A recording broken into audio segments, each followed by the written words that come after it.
ஜோதிட ஆர்வலர்கள், ஜோதிடம் தெரிந்தவர்களுக்கு சந்தேகங்களுக்கு அளவே இல்லைங்க. ஒவ்வொருவருக்கும் ஏற்படக்கூடிய பெரிய பெரிய சந்தேகங்களில் ஒரு பெரிய அடிப்படைகள் என்ன அப்படின்னு பார்த்தீங்கன்னா, இன்றைக்கு நம்முடைய சந்தேக விளக்கம் எதை பற்றி இருக்கும் அப்படின்னு பார்த்தீங்கன்னா, இந்த வருடத்தின் முதல் மாதம் அல்லது வருடத்தின் கடைசி மாதம் பார்த்தீங்கன்னா, எல்லா இடத்துலையுமே இப்படி நடக்கும் அப்படி நடக்கும், பெரிய பூகம்பம் வரும், கடல் வந்துடும், இன்னும் குறிப்பாக சொல்லப்போனால் சென்னை கடலில் மூழ்கும், இந்த மாதிரியான விஷயங்கள் நடக்கும், அந்த மாதிரியான விஷயங்கள் நடக்கும் அப்படிங்கிறது வருடத்தின் கடைசி மாதமும் வருடத்தின் முதல் மாதமும் அடுத்த வருடம் இப்படி நடக்கும் என்பது மாதிரியான அமைப்புகளை சொல்கிறாங்களே, இதை எப்படி சொல்கிறாங்க? இவங்க சொல்கிற மாதிரி எல்லாம் நடந்துருதா? உண்மையிலே அப்படியே பார்த்து விட்டு கடந்து போகக்கூடிய சில விஷயங்களாகத்தானே இருக்கிறது.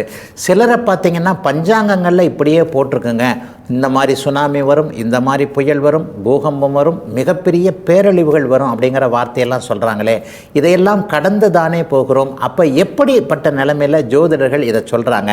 இதில் பல விஷயங்கள் பலிக்காமலே போய்விடுகிறதே, வெறுமன வாசிக்கக்கூடிய பார்க்கக்கூடிய விஷயங்களாக மட்டுமே இருக்கிறது. இதை பற்றிய ஜோதிட விளக்கம் என்ன என்கின்ற எண்ணங்கள் நிறைய பேருடைய மனசில் கண்டிப்பாக இருக்குதுங்க. இந்த தனி மனித ஜாதகம் என்கின்ற நம்முடைய ஜாதகத்தை பார்க்கின்ற ப்ரெடிக்ஷன் ஹோரோஸ்கோப் அப்படிங்கிறது வேறங்க. இப்போது நம்ம இந்த சந்தேக விளக்கத்தை பார்க்கக்கூடிய உலகியல் ஜோதிடம் என்கக்கூடிய நாடுகளுக்கு என்ன நடக்கும், மாநிலங்களுக்கு என்ன நடக்கும், ஊர்களுக்கு என்ன நடக்கும், பூகம்பம் வருமா, சுனாமி வருமா என்கின்ற அமைப்புகள் வேறங்க. இதைத்தான் முண்டேன் அஸ்ட்ராலஜி, உலகியல் ஜோதிடம்னு சொல்கிறோம்.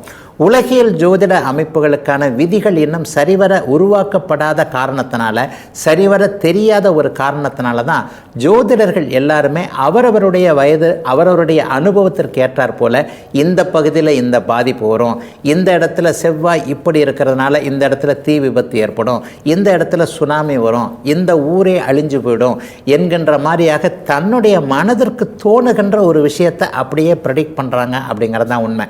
ஐயா, பஞ்சாங்கங்களில் இப்படி போட்டிருக்குங்களே அப்படின்னு பார்த்தீங்கன்னா, நீங்கள் எல்லா வருட பஞ்சாங்கத்தையும் எடுத்து எல்லா பக்கத்தையும் பாருங்கள்.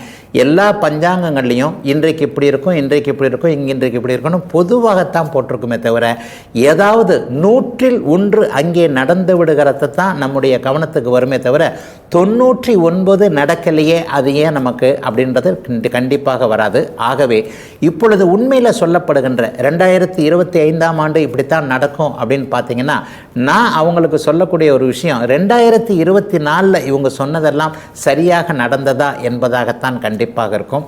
ஆகவே உலகியல் ஜோதிட அமைப்புகளின்படி சொல்லக்கூடிய சென்னை கடலில் அழிந்துவிடும், அது இப்படி போய்விடும், இது இப்படி போய்விடுன்றதுக்கு பெரிய அளவில் முக்கியத்துவம் கொடுக்க தேவையில்லை என்பதுதான் உண்மை.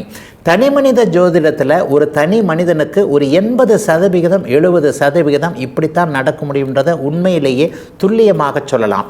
அவருடைய சாதகமற்ற நேரம், அவருடைய நல்ல நேரம் போன்ற அமைப்புகளை தனி மனிதனுக்கு கணித்து விடக்கூடிய இந்த ஜோதிட சாஸ்திரத்தில் ஒட்டுமொத்த உலக அமைப்புகள், உலக மக்கள், தமிழ்நாட்டு மக்கள், இந்திய மக்கள், உலக மக்கள் என்று சொல்லப்படக்கூடிய அவர்களுடைய இருப்பிடங்களுக்கு, அவர்களுடைய நாடுகளுக்கு என்ன நடக்கும், பூகம்பம் போன்ற பேரழிவுகள் போன்றவைகளை கணிக்கக்கூடிய உலகியல் ஜோதிட விதிகள் கண்டிப்பாக இன்னும் துல்லியமாக்கப்படலைங்க. அதனால தான் அவரவருடைய கணிப்பு திறனை கேட்டார் போல இப்படி ஆகிடும் அப்படி ஆகிடும்னு சொல்கிறாங்க. இவைகளுக்கு பெரிய முக்கியத்துவம் கொடுக்க தேவையில்லை என்பதே இன்றைய நல்ல விளக்கமாக இருக்க முடியும். இதுவரை 12 ராசிகளுக்கான இன்றைய ராசி பலன்களையும் ஜோதிட சந்தேகத்திற்கான விளக்கத்தையும் பார்த்தோம். மீண்டும் நாளை காலை இதே நல்ல காலம் பிறக்குது நிகழ்ச்சியில் உங்களை சந்திக்கும் வரை உங்களிடமிருந்து விடைபெற்றுக் கொள்வது உங்கள் ஜோதிடர் ஆதித்ய குருஜி.